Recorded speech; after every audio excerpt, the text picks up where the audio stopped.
يصلون على النبي يا أيها الذين آمنوا صلوا عليه وسلموا تسليما.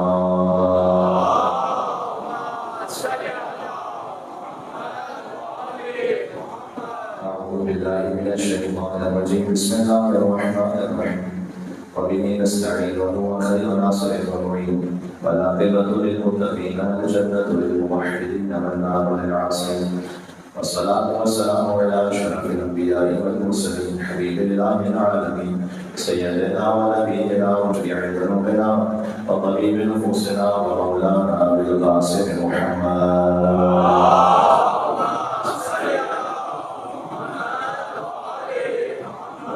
الطيبين الطاهرين المعصومين المظلومين المنتجبين المنتخبين الميامين سيما بقية الله في الأراضين الذين أنعم الله عنهم الإحسان وذكرهم تذكيرا.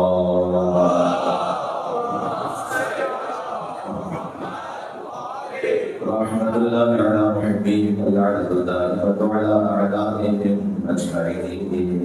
آج چونکہ مولانا صلی اللہ علیہ السلام کی اولاد اللہ کا ذکر ہے، مسائل میں اللہ نے امام صلی اللہ علیہ السلام سے توسل اختیار کرتے ہیں. بسم اللہ الرحمن الرحیم.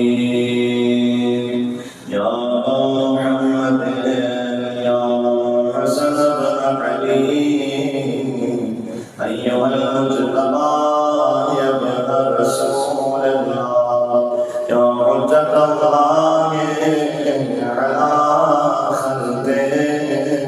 یا سیدنا مولانا انا توجہنا واستشفعنا وتوسلنا بك الى الله وقدمناك بين يدي عجائنا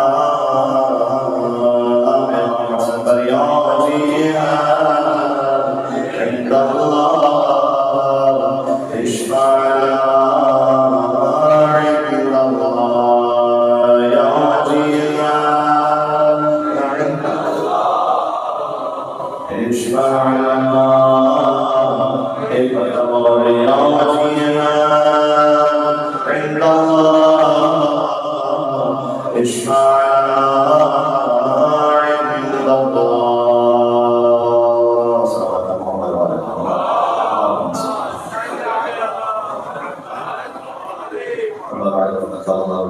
بسم الله الرحمن الرحيم. قل ما أسألكم عليه من أجر إلا من شاء أن يتخذ إلى ربه سبيلا. عليه الصلوات.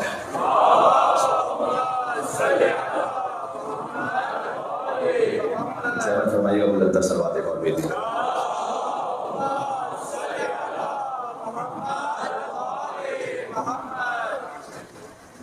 امام معصوم کا فرمان ذیشان ہے کہ جب خدا کسی کے ساتھ خیر کا ارادہ کرتا ہے تو اس کے قلب میں محبت حسین کو وڈیا فرماتا ہے.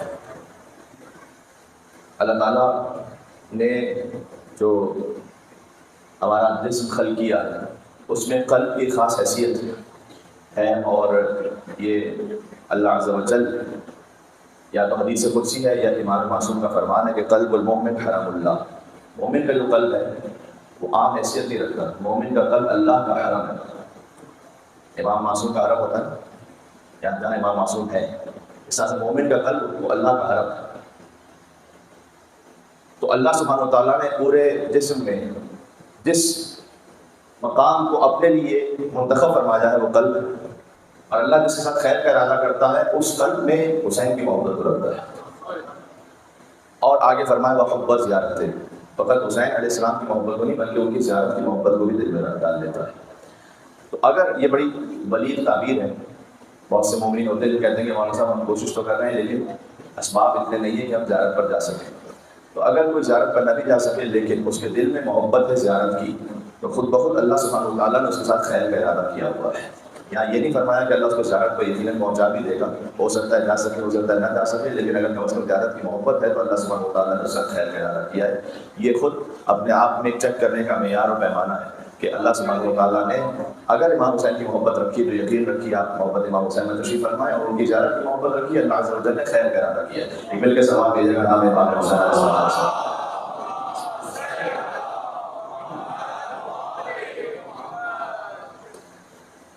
اور اگر کل صحیح راستے پر ہے، ہمارے پاس ایک دعا ہے کہ جو سب کو یاد ہے، دیکھیے گا، میں آدھی پڑھوں گا، آدھی آپ میرے ساتھ پڑھیے گا. یا اللہ یا رحمان یا رحیم یا مقلب القلوب ثبت قلبی علی دیک. اے اللہ، اے رحمان، اے دلوں کو بدل دینے والے، تو میرے دل کو اپنے دین پر ثابت قدم رکھ. یہاں پر یہ نہیں کرنا ثبت سمعی علی دیک، میری سماعتوں کو اپنے دین پر ثابت قدم رکھ، حالانکہ کان بھی دین پر ہونے چاہیے. ثبت لسانی علی دیک، میرے زبان کو اپنے دین پر ثابت قدم رکھ، میری آنکھوں کو اپنے دین پر ثابت قدم رکھ. قلب کے لیے، دل کے لیے. کیوں؟ اس لیے کہ اگر دل ثابت قدم ہے تو زبان بھی صحیح راستے پر ہے، نگاہیں بھی صحیح راستے پر ہے، سماعتیں بھی صحیح راستے پر ہے. دل وہ ہے کہ جہاں سے سب کنٹرول ہو رہا ہے، تو دل کو دین پر ثابت قدم رکھ. اگر دل صحیح تقویٰ کے ساتھ ہے تو زبان بھی تقویٰ کے ساتھ ہے، نگاہیں بھی تقویٰ کے ساتھ ہے، ہاتھ بھی تقویٰ کے ساتھ ہے، پیر بھی تقویٰ کے ساتھ ہے. اس خاطر ہے کہ جو آپ مجلس امام حسین السلام میں تشریف فرمائے تو میں ایک آیت پڑھ رہا ہوں، سورہ حج کی آیت، وَمَن يُعَظِّمْ شَعَائِرَ اللَّهِ فَإِنَّهَا مِن تَقْوَى الْقُلُوبِ. فرمایا جو شاعر اللہ کا احترام رکھے وہ دل کے تقویٰ کی علامت ہے. شاعر اللہ کیا مطلب ہے؟ شاعر شعیرہ کی جمع ہے، شعیرہ یعنی علامت، سائن. شعائر یعنی اللہ کی علامتیں، جو اللہ کی علامتوں کی تعظیم کرے وہ دل کے تقویٰ کی علامت ہے. دو لفظ ہیں قرآن میں جسے بسا اوقات ہمارے جو وہابی بھائی ہیں اس کو مکس کر دیتے ہیں، اور کبھی ناسمجھی کی وجہ سے یا کبھی یہ کہ اور ایک کنفیوژن کریٹ ہو جاتی ہے. وہ کیا ہے؟ وہ یہ کہ عبادت اللہ کی ہے، تعظیم شاعر اللہ کی ہے. تو اگر تعظیم ہو رہی ہے علم کی، تعظیم ہو رہی ہے تعظیم ہو رہی ہے تابوت کی، تو مولانا یہ کیسے شاعر اللہ میں سے ہو گئے؟ یہ تو جمادات ہیں، ظاہر ایک لکڑی ہے. تو اسی لیے اللہ سبحانہ و تعالیٰ نے مثال جو دی ہے قرآن میں شاعر اللہ کی، ان الصفا والمروہ من شعائر اللہ. صفا اور مروہ کی پہاڑیاں شاعر اللہ میں سے، پہاڑی پتھر ہے خالی، اللہ نے کہا شاعر اللہ میں سے، احترام کرو اس کا. عبادت اللہ کی ہے، تعظیم شاعر اللہ کی ہے، ذہن میں رکھیے. تو جب علم مبارک کا احترام ہے، جب گنبد کا احترام ہے، جب تابوت کا احترام ہے، اور ان کا احترام اس خاطر ہے کہ اللہ تعالیٰ نے کہا ان الصفا والمروہ من شعائر اللہ. صفا اور مروہ شاعر اللہ میں سے کچھ مثالیں ہیں، من شاعر اللہ. شاعر اللہ کمپلیٹ نہیں ہے یہ لسٹ، توجہ رکھیے گا. صفا اور مروہ شاعر اللہ میں سے ہیں. اچھا، اس کی دو مثالیں ہیں ہمارے پاس قرآن کریم میں. شاعر اللہ کی دو مثالیں ہیں، ایک ہے صفا اور مروہ جو پہاڑیاں ہیں، دوسری مثال ہے بل بدنا جعلناھا لکم من شعائر اللہ، وہ قربانی کا جانور کہ جسے تم نشان لگا کر قربانی کے لیے متعین کر دو، شاعر اللہ میں سے. یعنی اللہ تعالیٰ نے یہاں عجیب کمال کیا ہے. ایک مثال دی ہے پہاڑی کی، ایک مثال دی ہے جانور کی. انسان کی تو مثالیں نہیں دی اللہ سبحانہ وتعالیٰ. اللہ تعالیٰ انسان پر تو آیا ہی نہیں یہاں پر. شاعر اللہ کی مثال میں ایک پہاڑی کی مثال دی، ایک حیوان کی مثال دی. شاعر اللہ جسے دیکھ کر اللہ یاد آتا ہے. صفا اور مروہ کو دیکھ کر اللہ کیوں یاد آتا ہے؟ صفا اور مروہ کو دیکھ کر اللہ اس لیے یاد آتا ہے کہ یہاں پر ایک حجت خدا کی ماں اپنے فرزند کی پیاس بجھانے کے لیے دوڑی تھی، صفا سے مروہ، مروہ سے صفا. اور اس طرح سے دوڑی تھی کہ چونکہ وہ جب نشیب میں چلی جاتی تھی تو زیادہ تیز دوڑتی تھی تاکہ ابراہیم کے فرزند اسماعیل انہیں نظر آئیں، کیونکہ وہاں پر سلوپ تھا. آج تو یہ فلیٹ ہو گیا نا، ورنہ تو سلوپ تھا، پہاڑیاں تھیں، سنگلاخ چٹانیں. آج بھی جب یہ ایئر کنڈیشنڈ ہے اور فلیٹ ہے تب بھی صحیح کرنا کوئی اتنا آسان کام نہیں لگتا، اس کے لیے بڑی زحمت اٹھانا پڑتی. تو اس زمانے میں کہ جب شدید ترین دھوپ ہے اور سنگلاخ چٹانیں جیسے میں نے کہا کہ پتھر ہیں وہاں پر، اللہ جانے کیا کچھ ہے، اس میں حضرت ہاجرہ سلام اللہ علیہا دوڑ رہی ہیں، اور جب وہ نشیب کی طرف جاتی ہیں جہاں سلائڈ ہے، سلانٹ ہے، اور نیچے جاتی ہیں تو انہیں اسماعیل نظر نہیں آتے، اس لیے جلدی جلدی دوڑتی ہیں، اور جلدی دوڑتی ہیں تاکہ اسماعیل ان کو نظر آئے. تو وہ بھی اللہ سبحانہ وتعالیٰ نے کہا کہ کاپی کرو. جو گرین لائٹس آج لگی ہوئی ہے کہ آپ ہر والا کیجیے، تھوڑا جلدی دوڑیے. یہ کیا ہو رہا ہے؟ یہ علامہ رشید ترابی صاحب اللہ خبر ایک مثال دی ہے شاعر امام حسین کو سمجھنے کے لیے. اگر آپ حج کو دیکھیں ایز این آؤٹ سائڈر، جس کو بیک گراؤنڈ نہیں پتا، ہسٹری نہیں پتا، just as an out cider آپ حج کو واچ کریں کہ کچھ لوگ ہیں کہ جو ایک گھر کے گرد گھومے جا رہے ہیں. یہ کیا ہو رہا ہے؟ اگر آپ اس کے بیک گراؤنڈ کو، پس منظر کو نکال کر فقط آپٹکس میں ظاہر کے عمل کو دیکھیں تو کوئی لاجک نہیں بنتے، گھومنا خالی. اس کے بعد آؤ صفا مروہ کے درمیان بھی دوڑو، اس کا کیا سینس ہے؟ آجا اس کے بعد جاؤ، 3 شیطان ہیں ان کو پتھر مارو. ارے پتھر مار، کون سا شیطان ہے یہاں سامنے؟ دیواروں کو پتھر مارو. اس کا مطلب ہے کہ اگر آپ فقط ظاہر کو دیکھ رہے ہوتے ہیں نا تو سینس نہیں بن رہا ہوتا بہت سے کاموں کا. جب آپ اس کے پس منظر پہ جاتے ہیں، میں کچھ کہنا چاہ رہا ہوں حضرت علی امام حسین علیہ السلام کے بارے میں. اے میرے سامنے مل کے سلام اور کہیے محمد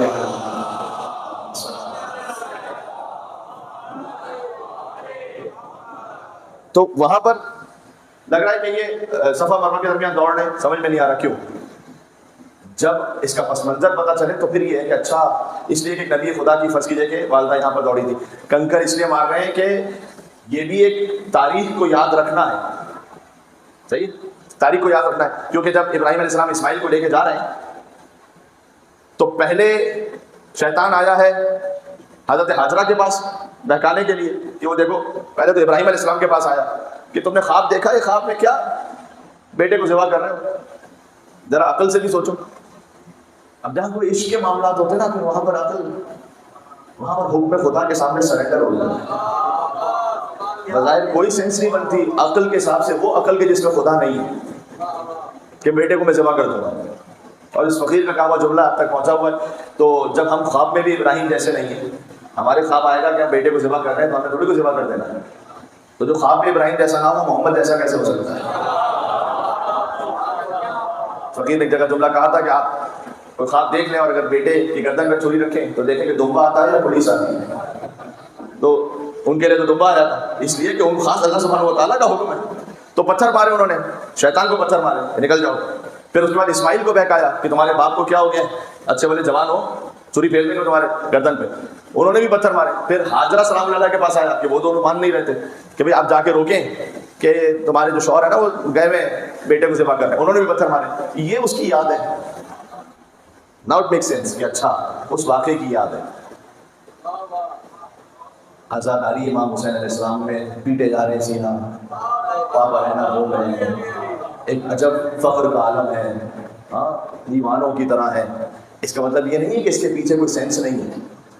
ہاں میں کچھ کہنا چاہ رہا ہوں یہاں پر، شبیر کے دیوانوں کو سمجھائے نہ لو یہاں. ہاں وہ کربلا محلہ میں دیوانے ہوا عبداللہ حسین علیہ السلام کے، جو خاص عزاداری کی کیفیت میں ہے، جنہیں اپنا ہوش نہیں ہے، جنہیں کھانے پینے کا ہوش نہیں ہے. لوگ کہہ رہے کہ بھئی کیا ہو گیا، 61 ہجری میں ایک واقعہ ہوا ہے، اب تک پیٹے جا رہے ہو اپنے آپ کو. شبیر کے دیوانوں کو سمجھائے نہ دنیا، کیوں؟ یہ خوب سمجھ بوجھ کے دیوانے ہوئے ہیں.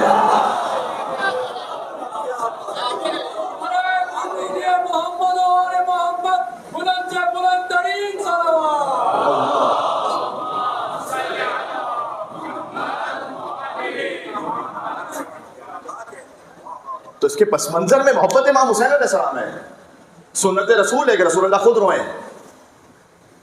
اچھا اب یہ کیونکہ جیسے جیسے عاشور قریب آ رہا ہے تو یہ سوشل میڈیا پہ میسیجز وغیرہ آتے رہتے ہیں، کبھی جوانوں کے ذہن میں سوال بھی آتا ہے، اس لیے میں کہہ رہا ہوں کہ میں اپنے موضوع کے حساب سے لا رہا کہ اس کا جواب بھی دے دوں کہ بھائی قرآن پڑھو امام حسین کے لیے، مجلس کرنے کا کیا فائدہ؟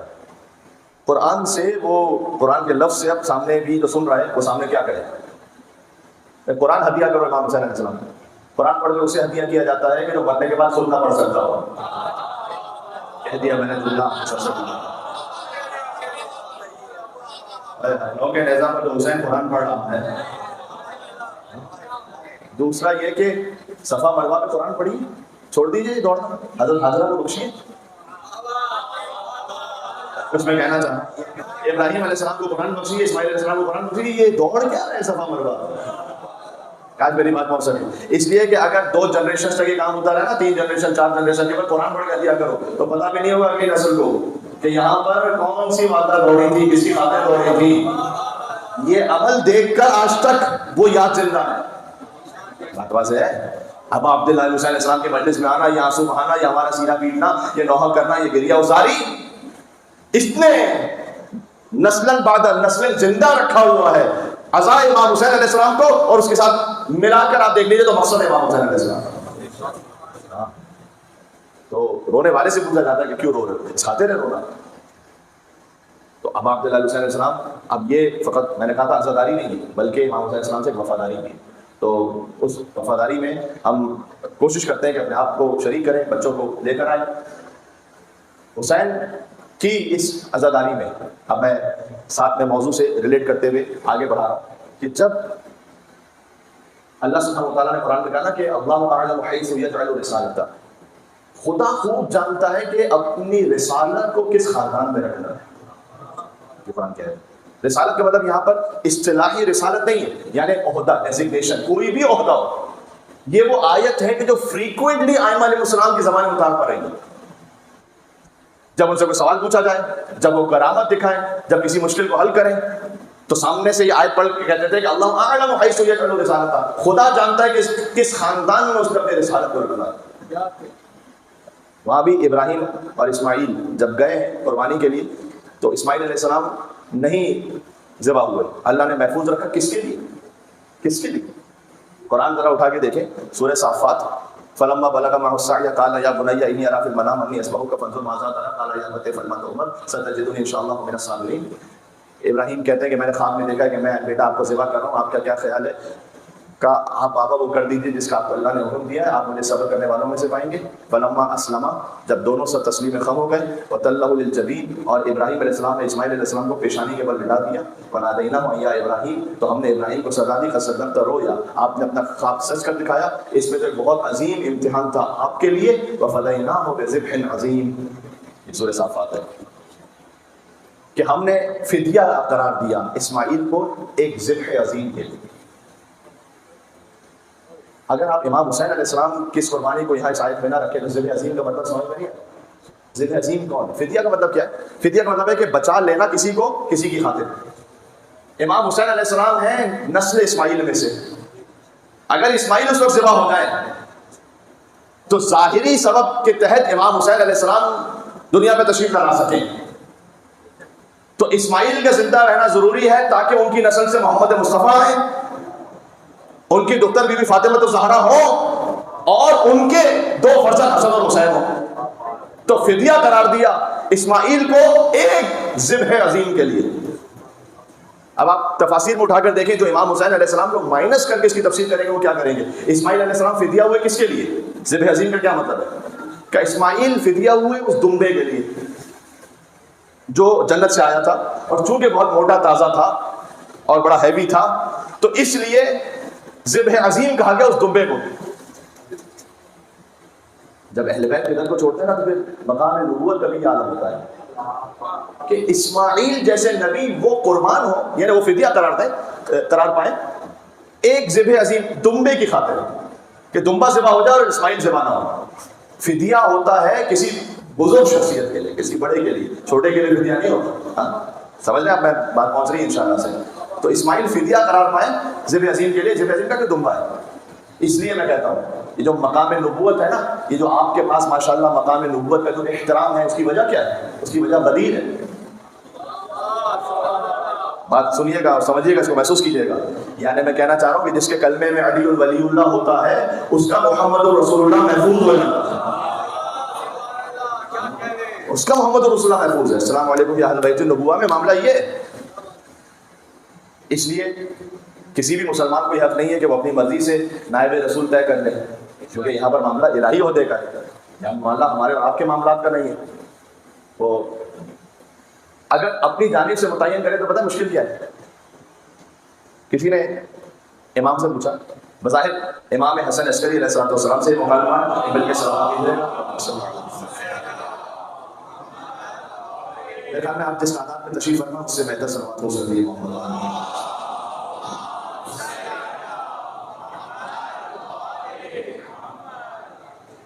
امام سے پوچھا کہ مولا کیا ہم اپنا رہبر امام لیڈر خود بنا سکتے ہیں؟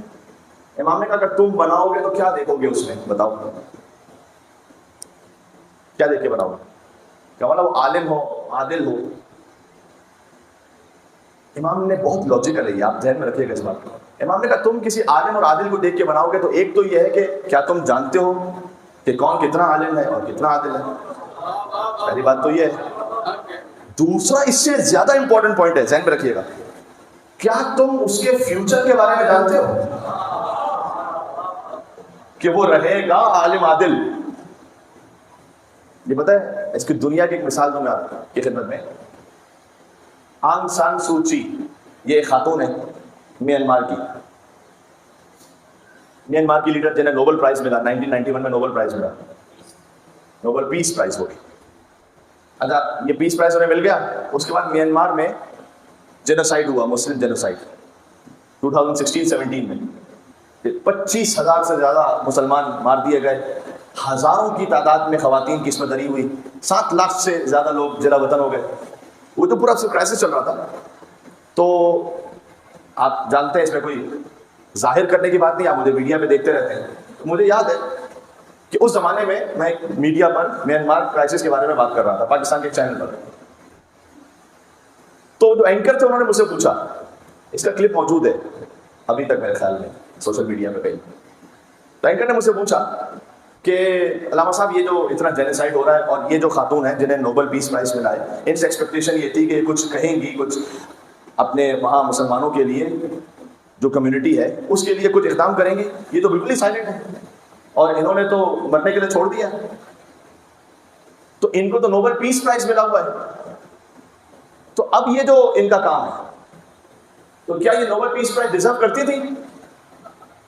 اس وقت میں نے ایک جملہ کہا تھا، وہاں تو فقط اشارے میں ایک جملہ کہہ کے گزر گیا تھا، آپ اس اشارے کو سمجھیں گے. تو میں نے سے کہا تھا بھائی یہی فرق ہوتا ہے انسان کے بنائے ہوئے اور اللہ کے بنائے ہوئے.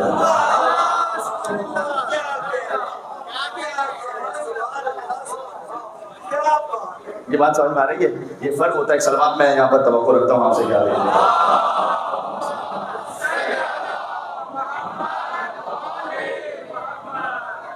یہ فرق ہے انسان کے بنائے ہوئے اللہ کے بنائے ہوئے. انسان نے نوبل پرائز دے دیا، حتیٰ یہ کہ بعد میں نوبل جو پیس پرائز کمیٹی ہے، میں اس کی کوئی اہمیت کا قائل نہیں ہوں. وہاں پر جس طرح سے کرپشن ہے وہ اس کو میں اس وقت یہاں پر ڈسکس کر کے فائدہ کہ آپ سب جانتے ہیں کہ وہاں پر جو انٹلیکچوئل کرپشن ہے، کس کو پیس پرائز ملتا ہے؟ ان کو کہ جنہوں نے کارپیٹ بامبنگ کر کے لاکھوں بچوں کو مارا ہے. ایسے ایسے پریزیڈنٹس کو بھی ملتا ہے. تو میں ویلیڈیٹ نہیں کر رہا اس پیس پرائز کو یہاں سے، میں تو خالی ایک بات کہہ رہا ہوں کہ جب وہاں سے وہ پیس پرائز ملا تو ان کی میٹنگ ہوئی بعد میں کہ کیا اس کو ریووک کریں ہم، کیوں 91 میں دے چکے تب ریووک کریں. انہوں نے کہا بھائی ہم ریووک اس لیے نہیں کر سکتے کہ اس وقت جب ہم نے دیا تھا ہم نے فقط ان کا اس وقت کا کیریکٹر دیکھا تھا، فیوچر کے ہم ذمہ دار نہیں ہیں. آپ بنائیں گے تو فیوچر کے ذمہ دار نہیں ہوں گے، اللہ بنائے گا تو قیامت تک ذمہ داری لے گا. اللہ بنائے گا تو اللہ جانتا ہے. یہاں پر اپنا کوئی شک کا امکان ہے، نہ تردید کا امکان ہے، نہ عصیان کا امکان ہے. اس لیے مستقبل کو دیکھ کر اللہ سبحانہ و تعالیٰ جانتا ہے. امام نے کہا کہ تم فیوچر کو نہیں جانتے، اپنی مرضی سے بناؤ گے، فیوچر میں کیا کر لے گا وہ. حاکم شام نے یزید کو اپوائنٹ کیا اور یزید نے کیا کیا آگے؟ لوگ یہ کہتے ہیں کہ حاکم شام نے اپوائنٹ کیا تھا اور یزید نے جو کچھ بھی کیا، تو آپ نوح علیہ السلام کا بیٹا بھی تو برا تھا، تو آپ وہ یزید کی وجہ سے حاکم شام کو نہ برا کہیں. نوح کا بیٹا بھی تو برا تھا، بیٹا برا نکل آتا کبھی. نوح علیہ السلام نے اپنے بیٹے کو خلافت کے لیے اپوائنٹ نہیں کیا ہوا تھا. اللہ تعالیٰ نے ایک دفعہ کہا کہ یہ بات نہ کیجیے گا کہ آپ جاہلوں میں سے ہو جائیں. یہ میں جو کہ پڑھ چکا اس کی تفصیل میں نہیں جا رہا ہوں. تو اس کا نوح علیہ السلام نے ضد نہیں کی تھی کہ پروردگار نہ نہ نہ نہ میرا بیٹا ہے، ٹھیک ہے اے خدا تیری مرضی ہے. اللہ سبحانہ و تعالیٰ جب کسی کو متعین کرتا ہے تو وہاں پر یہ ڈاؤٹ یہ سب کلیئر ہو جاتا ہے. اس کا پیس آف مائنڈ میں جسے اللہ نے بنایا اس کو مان رہے ہیں، اس خاطر ہے جس کا ماضی حال مستقبل کلیئر ہے. ماضی بھی کلیئر ہے. سارے صحابہ کرام وہ کہتے ہیں رضوان اللہ تعالیٰ علیہ رضی اللہ تعالیٰ عنہ. صرف ایک مولا علی جن کو کہتے ہیں کرم اللہ وجہہ. کیوں کہتے ہیں کرم اللہ وجہہ؟ بھائی اگر کرم اللہ وجہہ ایک بہت اچھا ٹائٹل ہے تو آپ سب کے ساتھ لگائیے، کہیے کسی بھی صحابی کا نام لیجیے، کہیے کرم اللہ وجہہ. کہہ سکتے ہیں؟ نہیں. کرم اللہ وجہہ کا مطلب ہے کرم اللہ جسے اللہ نے کرامت دی ہے، وجہہ جس کے چہرے کو. امام فخر الدین رازی کہتے ہیں چونکہ علی کا چہرہ کبھی بتوں کے آگے نہیں جھکا تھا.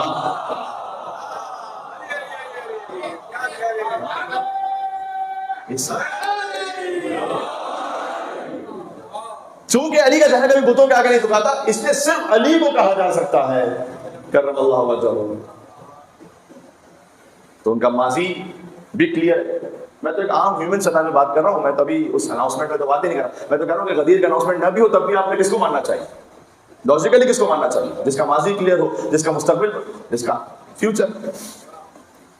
اب میں آج امام حسن علیہ السلام کی اولاد کے تسلسل میں بات کرنا چاہتا ہوں، اس لیے میں آ رہا ہوں اس طرف. امیر المومنین کو اللہ سبحانہ و تعالیٰ نے دو وہ فرزند عطا کیے جو امام بنے، حسن اور حسین. ایک حدیث اور بھی ہے کہ حسن اور حسین کے بعد امامت دو بھائیوں میں جائز نہیں ہے، صحیح نہیں. کیوں فرمایا تھا امام نے جانتے ہیں؟ جب امام حسن عسکری علیہ السلام کی شہادت ہوئی تو امام حسن عسکری کے ایک بھائی تھے جن کا نام تھا جعفر، جن کو جعفر کذاب کہا گیا، بعد میں جعفر طباق کہا گیا، اور انہوں نے کوشش بھی کی کہ امام حسن عسکری کا نماز جنازہ وہ پڑھا لیں، کیونکہ امام زمان علیہ السلام 5 برس کے تھے۔ تو ان کے ذہن میں خیال آیا کہ میں حسن عسکری کے بعد بھائی ہوں تو میں امام بن جاؤں۔ اس وقت امام زمانہ علیہ السلام نے فرمایا تھا کہ چچا، امام کے چچا ہوتے ہیں، اتق اللہ، اللہ کا تقوی اختیار کریں، یہ امامت آپ کے لیے جائز نہیں ہے، اس لیے کہ رسول اللہ نے یہ فرمایا ہوا ہے کہ امامت کا پورا سلسلہ 2 بھائیوں میں سوائے حسن اور حسین کے اور کسی کے لیے جائز نہیں ہے۔ کیا بات ہے، یہ کتنا لمبا سوچا ہوا ہے۔ تو حسن اور حسین امام بنے، 2 بھائی، اور ان میں امام حسن علیہ السلام حسین سے بھی پہلے امام ہیں۔ ظاہر ہے امام حسن کا ذکر کم ہوتا ہے، بہرحال یہ مشیت پروردگار ہے کہ امام حسین علیہ السلام ہی کے ذکر میں تمام فضیلت کا ذکر ہو۔ امام حسین علیہ السلام کا ذکر فضیلت پاک میں سب سے زیادہ ہے، یہ اللہ تعالیٰ کی مشیت ہے۔ خود وہ جو آیہ نور ہے نا، اللہ نور السماوات والارض مثل نورہ کمشکاۃ فیہا مصباح المصباح فی زجاجۃ الزجاجۃ کأنها کوکب دری یوقد من شجرۃ مبارکۃ زیتونۃ لا شرقیۃ ولا غربیۃ یکاد زیتها یضیء ولو لم تمسسه نار نور علی نور یهدی اللہ لنورہ من یشاء ویضرب اللہ الامثال للناس واللہ بکل شیء علیم۔ یہ آیت ہے سورہ نور کی، آیت نمبر 35۔ اللہ زمین و آسمان کا نور ہے، میں امام حسن پہ بات کر رہا ہوں۔ اللہ زمین و آسمان کا نور ہے، مثل نوری کا مشکات، اس کے نور کی ایک مثل ہے، جیسے ایک طاق ہے۔ مشکات یعنی طاق، طاق کا مطلب پتہ ہے کیا ہوتا ہے؟ دیوار کے اندر ایک جگہ جہاں پر چراغ رکھتے ہیں، اس کو کہتے ہیں طاق۔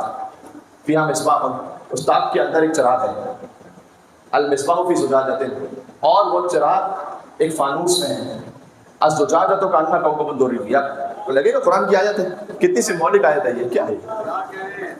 اللہ کے نور کی مثل ہے۔ اللہ کے نور کی مثل یہ کہ ایک طاق ہے، اس کے اندر ایک چراغ ہے، چراغ فانوس میں ہے، فانوس کی روشنی کوکب دری کی طرح ہے۔ فرمایا مشکات یا فاطمہ، امام نے فرمایا، تفصیل میں جانے کا وقت نہیں، میں 1 منٹ میں اس پہ بات کر کے آگے بڑھ رہا ہوں۔ مشکات، امام نے فرمایا جو طاق ہے نا، طاق یعنی جہاں پر میں نے کہا دیوار کے اندر ایک جگہ جہاں پر آپ کوئی لائٹ رکھتے ہیں، اس طاق کا مطلب فاطمہ الزہرا، نور الہی جہاں پر ہے۔ بی بی کو خود نور کے بجائے وہ طاق کہا گیا جس میں نور ہے، یہ ہے ہم فاطمہ و ابوہا و بعلھا و بنوہا۔ نور امامت بی بی سلام اللہ علیہ سے آگے بڑھے گا، اور وہ چراغ امام حسن ہے حدیث میں، اور وہ فانوس جس میں یہ چراغ ہے وہ حسین ہے۔ اب چراغ کی روشنی فانوس سے پھیلتی ہے آگے، میں قرآن پڑھ رہا ہوں، یعنی امام حسن ہے چراغ، لیکن امام حسن کا بھی جو ذکر ہوگا ان کی روشنی پھیلے گی وہ امام حسین کے ذکر سے پھیلے گی۔ یہ ایک آیہ نور ہے۔ اس کی اگلی آیت ہے فی بیوت اذن اللہ ان ترفع ویذکر فیہا اسمہ۔ یہ چراغ ایسے گھروں میں ہے کہ جن کی تعظیم کا اللہ نے حکم دیا۔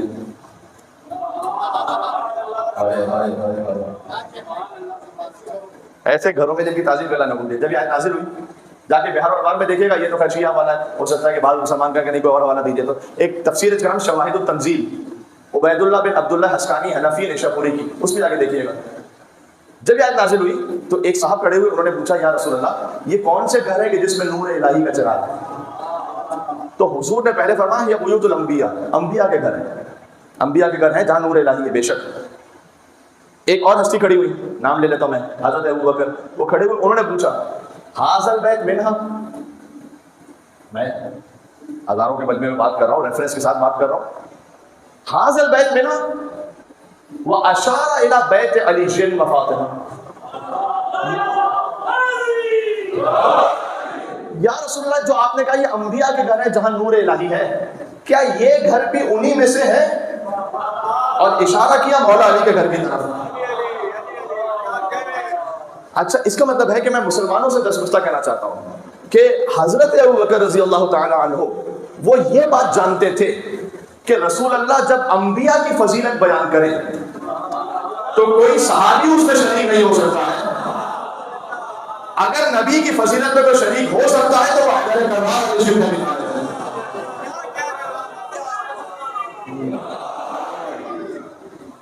اس لیے انہوں نے کسی اور صحابی کے لیے نہیں پوچھا یہ کہ کیا وہ گھر بھی ان کا ہے، یہ گھر بھی اس میں نہیں، یہ ایک گھر پوچھا۔ آپ نے تو انبیاء کی فضیلت کہ یہ گھر بھی انہی میں سے، حضور مکرم نے یہ نہیں کہا کہ ان میں سے، کہا نام من افاضلھا، یہ گھر ان میں سے کی بات نہیں ہے، یہ کہ سب سے افضل گھر ہی ہے، سب سے افضل گھر یہ جہاں نور الہی رکھا ہوا ہے. آیت میں اشارہ بھی ہے یسبح له فیہا بالغدو والآصال. یہ ہم اس گھر کی بات کریں جس میں صبح و شام اللہ کی تسبیح پڑھی جاتی ہے. تو تسبیح کس کے گھر سے ملی ہے آپ کو؟ تسبیح فاطمہ الزہرا سلام اللہ علیہا. آپ کے سلام بھیجے نا انہیں حضرت زہرا سلام اللہ علیہا.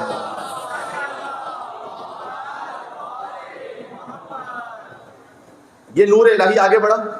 امام حسن امام حسین، امام حسن امام حسین، حسن حسین کے بھی امام.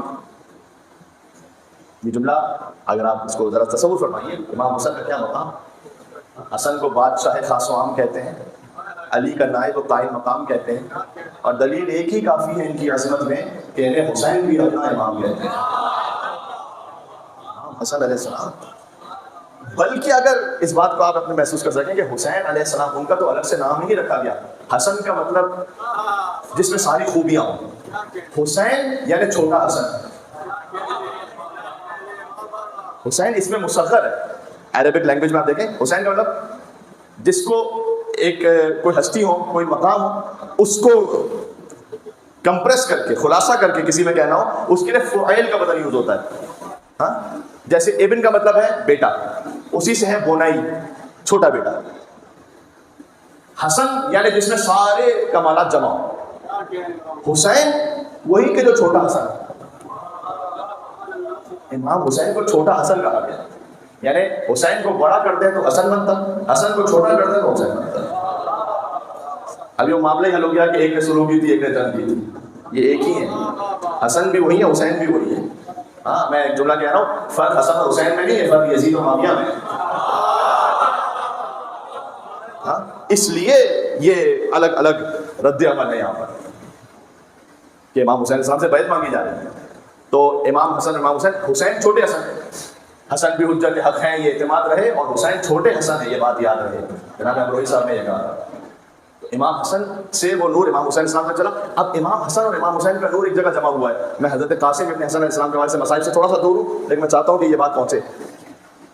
امام حسن علیہ السلام کے 7 بیٹے، یہ اس میں روایتوں میں اختلاف ہے، لیکن مثلا علامہ رشید ترابی صاحب یا ان جیسے بزرگ علماء جو ہمارے قدیمی علماء تھے، وہ یہ کہتے تھے کہ حسن مجتبیٰ کے 7 بیٹے تھے، جن میں سے 5 کربلا میں شہید ہوئے.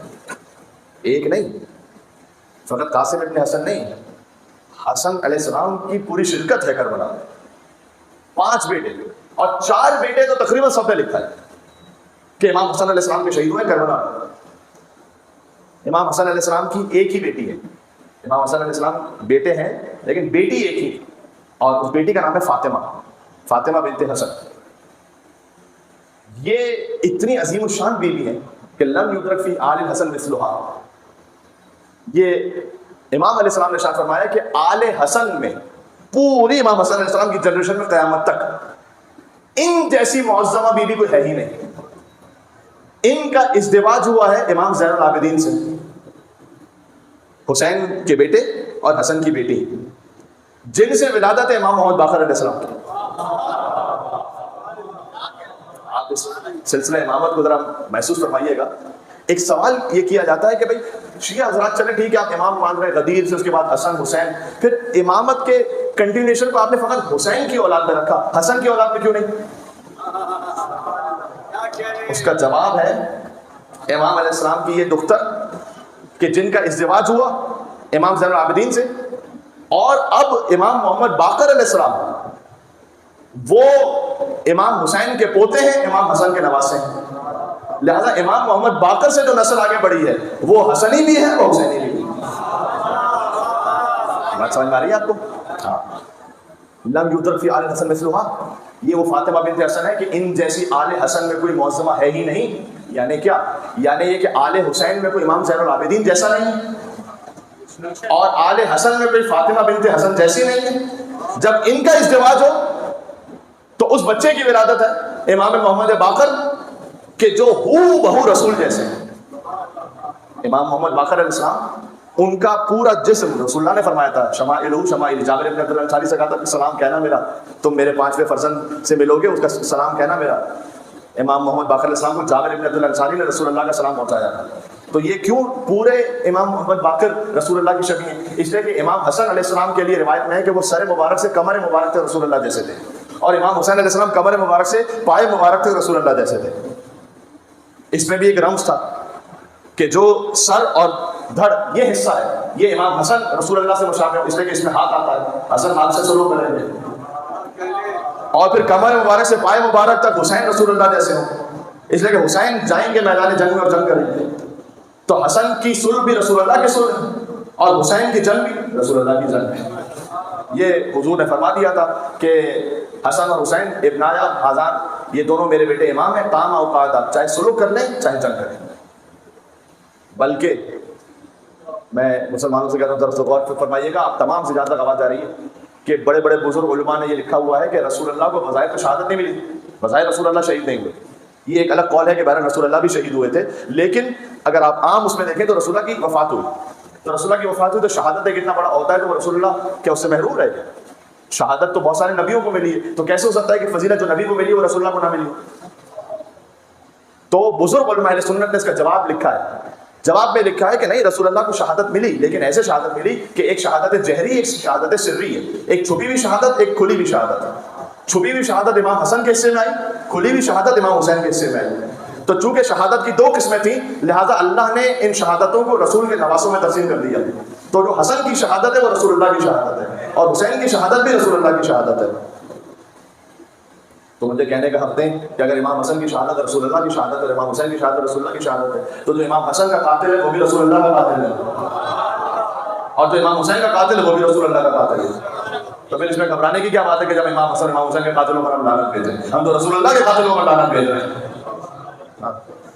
تو امام حسن علیہ السلام کی ایک بیٹی ہے فاطمہ بنت حسن، میں وقت تقریباً گزرتا جا رہا ہے، بی بی فاطمہ بنت حسن جا رہی تھی مقام سے امام زین العابدین جن سے ازدواج ہوا ہے فاطمہ بنت حسن کا،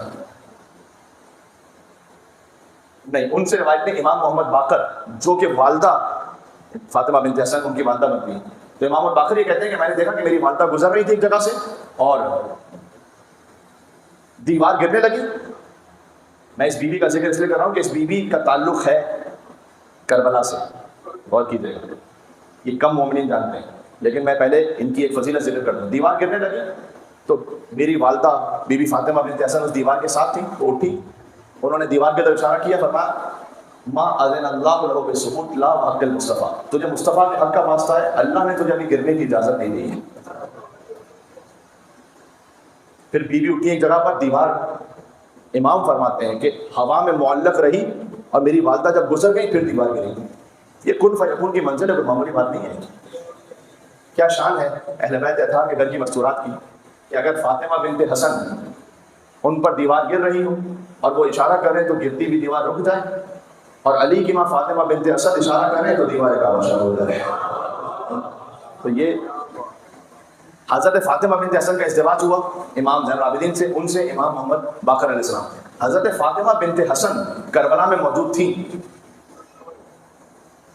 یعنی امام زین العابدین کی زوجہ، اور امام محمد باقر بھی خود کربلا میں تھے، امام محمد باقر کی والدہ کربلا میں تھی، اور کی جگہ۔ اب میں بات کو اس طرح سمیٹ رہا ہوں کہ امراء القیس نام کا ایک شخص تھا، یہ امام حسن کی زوجہ ہے تو بی بی ام فروا جن سے حضرت قاسم ہے، تو امراء القیس نام کا ایک شخص تھا کہ جو یمن میں رہتا تھا، حضرت خدیجہ کے دور کے رشتہ داروں میں بھی تھا، وہ مسلمان ہوا، اس کی 3 بیٹیاں تھیں، یمن میں بیٹیوں سے شادی کرنے والا کوئی تھا نہیں، امراء القیس کی بیوی کی بھی وفات ہو گئی، تو اب یہ اپنی بیٹیوں کی شادی کروانے کے لیے لے کر آیا اپنی بیٹیوں کو مدینہ، اور جب مدینہ لے کر آیا تو اب یہ سوچ رہا تھا کہ میں کسی شریف اور نفس انسان کے ہاں ازدواج کروں اپنی بیٹیوں کا، تو کس سے ازدواج ہو؟ تو کوئی جانتا نہیں اس کو مدینہ میں، 1-2 لوگوں سے جب معلوم ہوا، کوئی پوچھا، پتہ چلا کہ امیر تو ہے لیکن شرافت نفسانی نہیں ہے، تو مجھے ان سے ازدواج کرنا نہیں ہے، اب بیٹیوں کے لیے شادی کرنا ہے، اور دن گزرتے چلے جا رہے ہیں، یمن سے آیا ہے تو مدینہ سے باہر تھک ہار کر بیٹھ گیا۔ دیکھیں اللہ تعالیٰ کیسے انتظام کرتا ہے، جس کے دل میں وہ نیت ہے، تھک ہار کے بیٹھا ہوا ہے، دیکھا دور سے ایک شخص آ رہا ہے، گویا ایسا لگ رہا ہے بڑی محنت کر کے پسینے میں پورا شراب ہو رہا ہے، دور سے ایک شخص آ رہا ہے، یہ امراء القیس جانتا نہیں اس شخص کو، یہ شخص آ رہا ہے اور ابھی مدینہ کی سرحد ہی پر پہنچا ہے کہ چھوٹے چھوٹے بچے اس کے گرد جمع ہو گئے، اور یہ اپنے پاس سے ایک ایک درہم نکال کر ان بچوں کو دیتا جا رہا ہے جو اپنی محنت کی کمائی ہے، اور سارے درہم ختم ہو گئے اس کے بعد، اور یہ داخل ہوا مدینہ میں خالی ہاتھ۔ عمران قیس نے دیکھا کہ یہ کون؟ اچھا ایک دن دیکھا، اگلے دن بھی وہیں جا کے بیٹھے، بالکل وہی سیم منظر، یہ باغ سے نکلتا ہے محنت مزدوری کر کے جو کچھ کمایا ہوتا ہے بچوں میں تقسیم کر کے پھر خالی ہاتھ۔ یہ کون ہے؟ ایک شخص سے پوچھا وہ جو شخص ہے وہ کون ہے؟ تو وہ علی بن ابی طالب۔ اچھا علی کے بارے میں تو بڑا سن رکھا، ما اشرف ھذا الفتى، کیا ہی شریف النفس ہے یہ جوان۔ فتح عربی میں شباب کہتے ہیں جوان کو، اور فتح بھی کہتے ہیں جوان کو، فرق یہ کہ شباب ہر جوان، سیدہ شباب اہل جنہ امام حسن امام حسین ہے، جو بھی جوان ہوں گے ان سب کے سردار ہیں جنت میں۔ فتح کہتے ہیں جو ابراہیم علیہ السلام کے لیے قرآن میں سورہ انبیاء میں لفظ ہے فتح، یہ بتوں کو توڑنے والا کون ہے؟ کہ وہ ایک جوان ہے فتح۔ جوان فتح کے لیے جوان اس جوان کو کہتے ہیں کہ جو بت شکن ہے، جس میں شہامت ہو، جس میں قہرمانی ہو۔ اس لیے جب جبریل نازل ہوئے تھے تو یہ نہیں کہا لا شباب الا علی، لا سیف الا ذوالفقار، کہ لا فتح الا علی، لا سیف الا ذوالفقار۔ اس نے کہا کتنا ما اشرف ھذا الفتى، کتنا کریم اور شریف ہے یہ جوان۔ اچھا جوان کیا، اس وقت ضروری نہیں کہ امیر المومنین باقاعدہ اس جوانی ہی کے عالم میں ہو، یعنی ظاہر ہے کہ تھوڑا سا وقت گزر چکا ہے، اور جس کو آپ ادھیڑ عمر کہہ سکتے ہیں بظاہر مولا علی، لیکن فتح جو ہے نا، فتح والا جوان، وہ علی آخر تک ہے، نہروان تک ہے، اس میں بھی جوانی ہے۔ اب میں کیا کروں، مولا ابو الفضل عباس کربلا میں جوان ہے 32 سال، علی کی آخری جنگ ہے نہروان، کتنے سال ہیں؟ 63 سال کے۔ میر انیس کہتے ہیں دو ہی جوان ہیں اس دو جہان میں، دو ہی جوان ہیں، اس جملے کی میں قدر چاہتا ہوں آپ سے، دو ہی جوان ہیں اس دو جہان میں، عباس کربلا میں، علی نہروان میں۔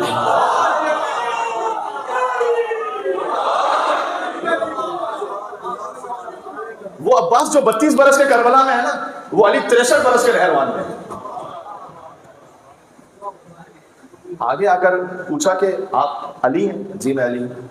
آپ میرا ایک مسئلہ حل کر دیں، میں یمن سے آیا ہوں 3 بیٹیوں کو لے کر، مسلمان ہوا ہوں، چاہتا ہوں کسی اچھے شریف خاندان میں شادی ہو جائے۔ امام نے کہا کہ کیا تم چاہتے ہو کہ تمہاری ایک بیٹی سے میں ازدواج کروں؟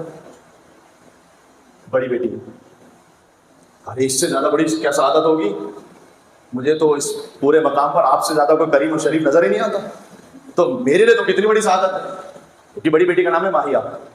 ازدواج ہوا مولا علی سے۔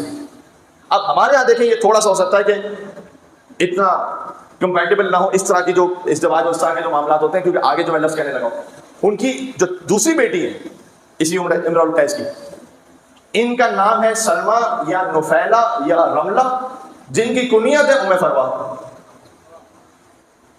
میں آج خاص اس لیے ذکر کر رہا ہوں یہ سب۔ مولا نے کہا کہ آپ کی بڑی بیٹی سے میں ازدواج کرتا ہوں، اور آپ کی یہ درمیان میں جو بیٹی ہے جن کا نام سلمہ، نفیلہ، رملہ، کنیت ام فروا، ان سے میرے بیٹے حسن اگر ازدواج کر رہے ہیں۔ امام حسن علیہ السلام نے ان سے ازدواج کیا۔ انہی ہی کی بیٹی ہیں فاطمہ بنت حسن، ابھی دن کے لیے ساری میں بات کر رہا تھا آپ سے، اور انہی کے ہی بیٹے ہیں امام محمد باقر، یعنی امام محمد باقر کی والدہ بھی ہیں کربلا میں فاطمہ بنت حسن، اور ان کی نانی بھی ہے کربلا میں، ام فروا نانی ہوتی ہے امام محمد باقر علیہ السلام۔ بات سمجھ آ رہی ہے میں کیا کہہ رہا ہوں؟ سمجھ آ رہی ہے؟ ایسے نہیں ہے السلام علیکم یا اہل بیت لوگ، ہاں یہ پاکیزہ ترین اصیل ترین خاندان ہے، ہر ایک کو نصیب اس طرح سے نہیں ہوتا۔ اچھا، اور جو تیسری بیٹی تھی وہ چھوٹی تھی اس وقت، کافی چھوٹی تھی، امرؤ القیس کی، وہ تیسری بیٹی بھی وہیں رہ گئی اپنی 2 بہنوں کے ساتھ، اور جب وہ بڑی ہوئی تو ان کا ازدواج ہوا امام حسین سے، یعنی امرؤ القیس وہ شخص ہے کہ جس کی 3 بیٹیوں کا ازدواج ہوا، امام علی، امام حسن، امام حسین۔ امام حسین نے جس دختر سے امرؤ القیس کی دختر سے شادی کی ہے وہ ہے ام رباب، علی اصغر کی ماں. ہائے ہائے. آپ کو یاد ہے میں تسلسل میں چل رہا ہوں، اگر آپ تسلسل کو رکھ سکیں اپنے دماغ میں نے آپ سے بار بار کہا کہ اگر آپ اللہ سبحانہ و تعالیٰ کی خاطر اس دنیا میں کوئی قربانی دے رہے ہیں تو اللہ ضائع نہیں کرے گا آپ کے معاملے کو. وہ یا آپ میں دکھائے گا یا نسلوں میں دکھائے گا یا نسلوں کی نسلوں میں دکھائے گا. یہ آپ یقین رکھتے ہیں. کل میں نے یقین پر بات کی، اسی لیے اللہ پر یقین رکھتے ہیں. مجھے کچھ اس وقت ملے نہ ملے اللہ سبحانہ و تعالیٰ کا امتحان ہے. اگر میں صراط مستقیم پر ہوں اللہ اس احسان کو ضائع نہیں ہونے دے گا. 3 بیٹیاں، 3 کا ازدواج، امام علی، امام حسن، امام حسین. ان میں سے ایک ام فروا، ایک ام رباب. امام حسن کے 4 بیٹے یا 5 بیٹے کربلا میں شہید ہیں. امام حسن کی پوری نمائندگی ہے کربلا میں. اچھا ذرا غور کیجیے گا، امام حسن اور امام حسین فضائل میں شریک ہے نا، ہر فضیلت میں ایک جیسے ہیں. لولو مرجان سیدہ شباب اہل الجنہ، امامان قامہ او تعالی انا اعطیناک الکوثر. ہر آیت میں امام حسن امام حسین ساتھ میں. یہ کیسے ہو سکتا تھا کہ مسائل میں امام حسن اور امام حسین ساتھ میں ہیں جب فضائل میں ساتھ میں؟ مسائل میں ایسے ساتھ میں رہے کہ کربلا میں شہید تو 72 ہیں یا 125 شہید ہیں جو بھی عدد ہے، لاشا فقط امام حسین کا پامال ہوا. اب جانتے ہیں کیونکہ شہیدان کربلا میں جب لاشا پامال ہونے کی باری آئی شام غریبہ تو ایک شہید کا قبیلہ آتا گیا اور کہا کہ نہیں ہم اپنے قبیلے والے کو تو نہیں پامال ہونے دیں گے. تو حبیب بن مظاہر کا قبیلہ ان کا لاشا لے گیا، مسلم بن اوسجا ان کا لاشا لے گیا. ایسا ہے صرف امام حسین کا لاشا رہ گیا تھا. یہ شام غریبہ کی مجلس کا روایت کا موضوع ہے تو میں اسی میں پڑھوں گا اس کو تفصیل سے انشاءاللہ اگر میری زندگی رہی اور مجھے توفیق رہی تو. لیکن یہ آپ جانتے ہیں کربلا میں جو ایک واحد لاشا اور پامال ہوا ہے وہ قاسم ابن حسن ہے. لیکن اس کی وجہ کیا ہے میں نہیں جانتا کہ کیا کیا مصلحتیں ہیں. مجھے جو سمجھ میں آتا ہے وہ یہ، چونکہ حسن اور حسین ہر فضیلت میں شریک تھے لہٰذا مصیبت میں بھی شریک ہونا تھا. حسین کا لاشا پامال ہونا تھا تو حسن کی نیابت میں حسن کے بیٹے قاسم کا لاشا پامال ہونا کہ گویا امام حسن علیہ السلام نے کہا کہ بھیا اس مصیبت میں بھی میں آپ کے ساتھ شریک رہوں گا. سب کا لاشا پامال ہو نہ ہو لیکن میرے بیٹے کا لاشا پامال ہوگا آپ کے ساتھ ساتھ. حسن علیہ السلام کی قربانیوں میں سے ایک ہے عبداللہ ابن حسن. عبداللہ ابن حسن وہ ہے، کیا میں کہوں، اس شہزادے کے لیے 10 برس کا سن ہے. تو جیسے ہی امام حسن علیہ السلام کی شہادت ہوئی نا، ان کی ولادت ہوئی تھی اور امام حسن علیہ السلام کی شہادت ہوئی تو کربلا 10 سال بعد ہوئی ہے امام حسن کی شہادت کے. تو گویا ان کو پالا امام حسین نے، حضرت قاسم کو بھی پالا امام حسین نے. کیوں؟ امام حسن کی شہادت جو حضرت قاسم تو 3 برس کے تھے تو حسن کے بیٹے، لیکن پالا تو امام حسین نے. اس لیے جب امام حسین قاسم کو گلے سے لگائے تو جیسے باپ اپنے بیٹے سے لپٹ کے بولا. اس لیے یہ کیفیت ہے. اور حضرت قاسم ابن حسن سے پہلے میں چاہتا ہوں کہ میں آپ کی خدمت میں حضرت عبداللہ ابن حسن کے لیے 2 فکر مسائل پہ کہوں. جب امام حسین کی شہادت کے وقت قریب تھا نا اور امام حسین زخموں سے چور تھے، ایک شخص آگے بڑھا کہ امام حسین کے سینے اثر پر وار کرنا چاہ رہا تھا. دور سے آ رہا تھا ایک شخص. عبداللہ ابن حسن در خیمہ سے دیکھ رہے ہیں، دوڑے جب تک میں زندہ ہوں وہ میرے چچا پر تلوار نہیں اٹھا سکتا. آگے دوڑے، قریب آنا چاہتے تھے کہ اس نے تلوار چلا دی تو آگے بڑھ کر ہاتھ ایسے آگے بڑھائے کہ ہاتھوں پر وار ہوا. اور مقتل کا جملہ یہ ہے کہ عبداللہ ابن حسن کے ہاتھ کھال سے لٹک گئے. اللہ اکبر،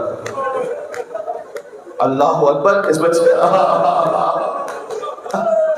اس بچے کے ہاتھ جو حسن کا بیٹا ہے کھال سے لٹک گئے اور یہ بچہ امام حسن علیہ السلام کا جو بھتیجا ہے سینے پر پیوست ہو گیا. اب مجھے معاف کرنا، حرملہ ابن کاہل اسدی جس نے علی اصغر کو تیر مارا ہے اس نے دور سے عبداللہ ابن حسن کا نشانہ لیا اور عبداللہ ابن حسن پر ایسا تیر لگا کہ مقتل میں یوں جملہ لکھا ہے کہ بچہ امام حسین کے سینے سے تیر کے ذریعے لگ گیا. یہ مسائل میں جو کم بیان ہوتے ہیں عبداللہ ابن حسن کی شہادت یتیم حسن، اللہ اکبر. یعنی ایسی کیفیت تھی کہ وہ تیر عبداللہ ابن حسن سے گزرتا ہوا حسین کے سینے پر لگا اور بچہ اس تیر کے ذریعے چمٹ گیا حسین کے سینے سے. یہ عبداللہ ابن حسن. عزیزوں، رونے کے لیے تشریف لائے ہیں. کہاں کہاں تک اللہ جانے مومنین اور مومنات تشریف فرما ہیں، اور مجھے معلوم ہے کہ آپ مسائل پر گریے کے لیے تشریف لاتے ہیں۔ اب تو وہ شبیں آہستہ آہستہ آ رہی ہیں کہ جس میں رونا ہی بنتا ہے بس۔ قاسم ابن حسن، شب عاشور کہتے ہیں کہ چچا امام حسین علیہ السلام نے چراغ بجھا دی کہ جو جانا چاہتا ہے چلا جائے۔ چراغ روشن کیا، کوئی نہیں گیا تھا۔ ابوالفضل عباس اہل بیت کی جانب سے اٹھے کہ مولا اگر مرتے مر جائیں 70 مرتبہ زندہ ہوں 70 مرتبہ مارے جائیں۔ مسلم بن عوسجہ نے اس وقت خطاب فرمایا، حبیب ابن مظاہر نے، پھر امام حسین صاحب نے نام لینا شروع کیے کہ کل کے شہیدوں میں ان کا نام شامل ہے۔ حضرت قاسم کا نام نہیں تھا اس فہرست میں۔ قاسم کھڑے ہوئے 13 برس کے ہیں، قاسم کھڑے ہوئے کہتے ہیں کہ چچا کل کے شہیدوں میں آپ نے میرا نام نہیں لیا، محضر شہادت میں میرا نام نہیں ہے۔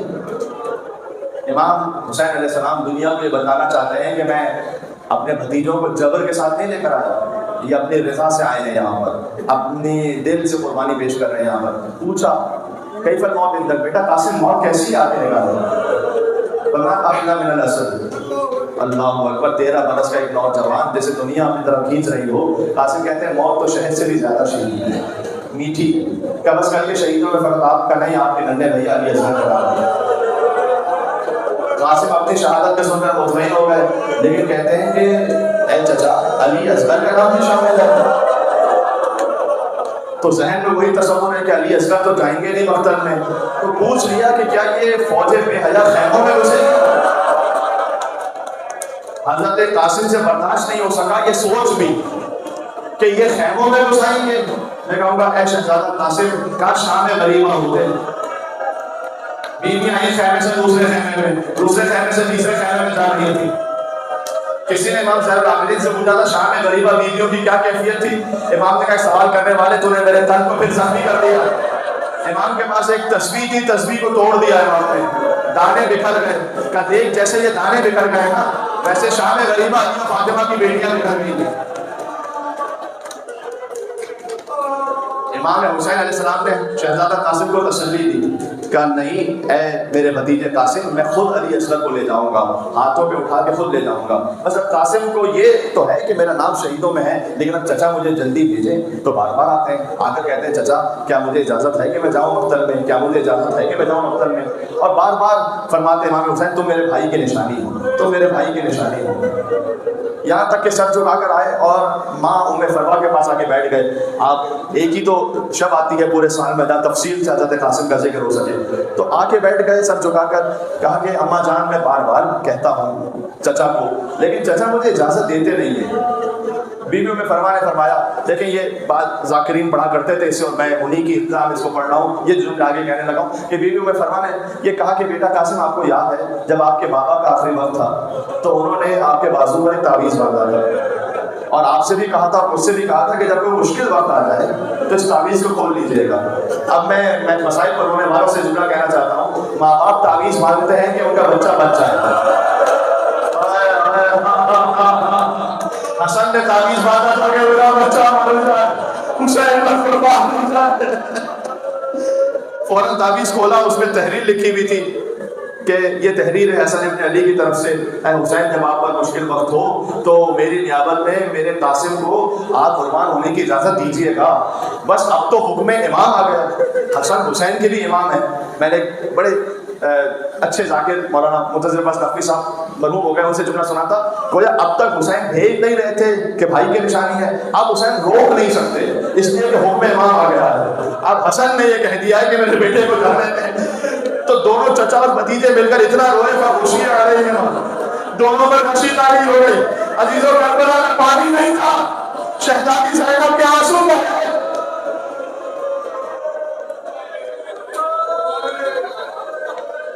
جب امام حسین اور حضرت قاسم نے آنکھیں کھولی، مقتل میں یہ لکھا ہوا ہے کہ غشی ایک بار نہیں ہوئی، دوبارہ مل کر اتنا روئے کہ پھر غشی تاری ہوئی۔ یعنی بار بار امام حسین اتنا چاہتے تھے حضرت قاسم کو کہ حسین کے لیے جیسے حسین کی جان جا رہی ہے۔ چچا مجھے جانے دیں۔ حضرت قاسم کے بدن پر کوئی زرہ نہیں آتی تھی، صحیح، فقط ایک کرتا پہنا ہوا تھا۔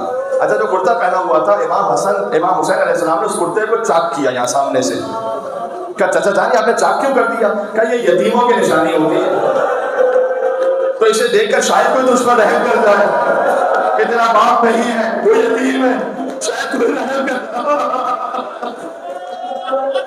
حضرت قاسم علیہ السلام گھوڑے پر سوار ہوئے، مقتل میں پہنچے، رجس پڑی، بے پناہ جنگ کی۔ عمر سعد نے کہا کہ یہ 13 برس کا نظر آ رہا ہے، لیکن ایک ایک کر کے آؤ گے، یہ پورے لشکر کو ختم کر دے گا، گھیر کے مارو۔ گھیر کر ایک شخص نے کہتا ہے کہ میں دور سے نشانہ لے رہا تھا، عمران نام کا شخص ہے، وہ اس کا اپنا شجرہ وغیرہ لکھا ہوا ہے، وہ قریب آیا آہستہ آہستہ کہ قاسم کی نظر نہ پڑے۔ اور دیکھیں جو شہادت ہے اس سے پہلے کی منزل جانتے ہیں کیا ہے کہ اس نے اتنا شدید سر پر وار کیا حضرت قاسم کے کہ قاسم کا سر دو بھاگ ہو گیا۔ جیسے علی بن ابی طالب کے سر پر وار ہوا تھا مسجد کوفہ میں، ویسے علی کے پوتے کے سر پر وار ہوا، قاسم زمین پر گرے۔ انتم جملوں کو سننے کے لیے آؤ، وہ قاتل چاہتا تھا قاسم کا سر تن سے کاٹ دے، حسین آگے بڑھے، لشکر پر حملہ کیا، لشکر قاتل کو بچانے دوڑا، درمیان میں قاسم کا لاشا تھا، دائیں طرف میں بھائی بائیں طرف میں بھائی درمیان میں قاسم کا لاشا، آواز آگے کی چچا، آگے کی چچا۔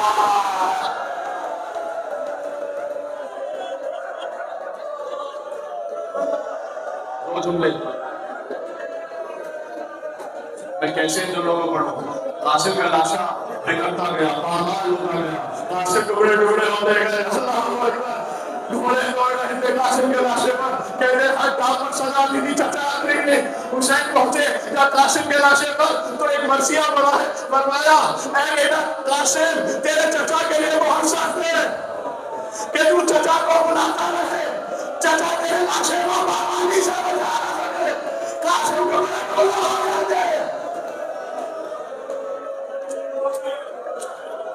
حسین لاش اٹھائے تو کیسے اٹھائے؟ یہ وہ لاشا ہے جو سب سے الگ انداز سے حسین لے کر آئے ہیں، پامال شدہ لاشا ہے نا، سب سے الگ انداز سے لے کر آئے ہیں۔ اب اگر میں چشمہ تصور میں سوچوں تو جب حسین لاشا اٹھانا چاہتے ہیں تو ایک طرف سے لاشا گر جاتا ہے، دوسری طرف سے اٹھاتے ہیں، پورا لاشا ٹکڑے ٹکڑے ہیں، حسین نے اپنی ابا کو بچھایا۔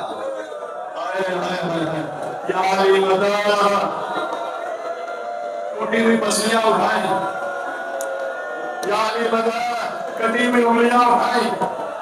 میں کہوں اے شہزادہ قاسم شہادت بھی مبارک ہو اور سلطان فاطمہ الزہرا بھی مبارک ہو، دونوں بھی فاطمہ ہونے والے، سیدہ کی پسلیاں ٹوٹی ہوئی پسلیاں ہیں، قاسم کی پسلیاں ٹوٹی ہوئی ہیں۔ یا علی مدد کہہ کے شکستہ پسلیاں اٹھائی اور حسین نے گٹھری کو باندھا، سب سے منفرد انداز میں لاشا لے کر گٹھری کو گوشت پر رکھا یا ہاتھوں میں اٹھایا اور لے کر چلے۔ جب خیمگاہ پہنچے تو فرمایا اے بہن زینب قاسم کا لاشا لایا ہوں لیکن وہاں پر نہ دیکھا۔ بی بی زینب نے ایک ایسا سوال کیا ہے کہ جو بڑا دقت آمیز ہے کہ بھیا آپ کے ہاتھ تو خالی ہے، لاشا کا بہن زینب یہ جو پیٹ پر گٹھری لے رہی ہے اس میں قاسم کی لاش کے ٹکڑے ہیں، لاش اندر گئی، خدا کسی ماں میرے بچوں کو بٹھائے کہ 13 برس کا جوان لاش ٹکڑے ٹکڑے ہو گئی ہو۔ شہزادی زینب نے فرمایا اللہ فرما آپ نہ دیکھیے گا، بھابھی فرما لاش نہ دیکھیے گا۔ کہ شہزادی مجھے دکھائیے تو صحیح، میں ایک مرتبہ اپنی قربانی دیکھنا چاہتی ہوں۔ بس بی بی ام فرما کی نگاہ 13 برس کی کمائی پر پڑی، اپنے ہاتھوں کو قاسم کے ٹکڑوں پر رکھا، پیشانی کو کربلا کی زمین پر رکھا۔ کربلا دی اللہ، کربلا جیسی کوئی مارے نہیں ہے، کربلا جگہ تیرا شکر ہے تو نے میری قربانی سب سے زیادہ قبول فرمائی۔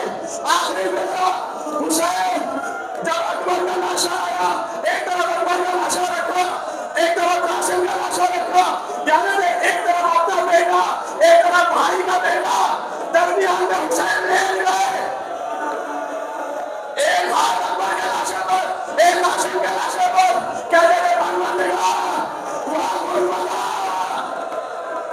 آج حسین غریب ہو گیا، میرا اکبر نے مار دیا گیا، میرا قاسم نے مار دیا، حسین غریب ہو گیا۔